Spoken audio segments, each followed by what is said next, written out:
তাড়াতাড়ি কর মা, স্কুলে দেরি হয়ে যাবে। আম্মু, আজ আমি ক্লাসে প্রথম হব। পাশের ফ্ল্যাটের ভাড়াটিয়া সোহেল রানা। বাইরে স্বাভাবিক হলো মানুষ মনে হলেও। রামেসা, এদিকে আসো, তোমার জন্য চকলেট রেখেছি। সত্যি আঙ্কেল? সরল বিশ্বাসে ছোট্ট রামিসা সেই ফ্ল্যাটের ভিতরে ঢুকে পড়ে। রামিসা, এদিকে আসো, তোমার জন্য চকলেট রেখেছি। সত্যি আঙ্কেল? সে জানতো না সামনে অপেক্ষা করছে ভয়ঙ্কর কিছু। রামিসা, মা কোথায় গেলি? এতক্ষণ তো হওয়ার কথা না। দরজার সামনে মেয়ের জুতা দেখে মায়ের বুক হঠাৎ কেঁপে উঠে, তার মনে ভয় ঢুকে যায়। দরজা খুলেন, আমার মেয়েটা ভিতরে আছে।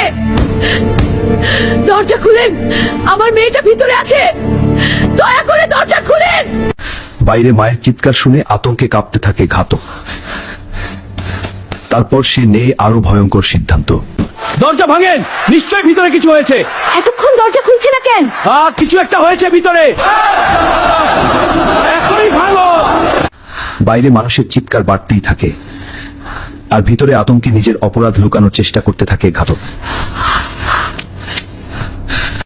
সবাই দরজা ভাঙার চেষ্টা করার আগেই গ্রিল কেটে জানালা দিয়ে পালিয়ে যায় সোহেল রানা। কিন্তু তার স্ত্রী স্বপনা পালাতে পারেনি।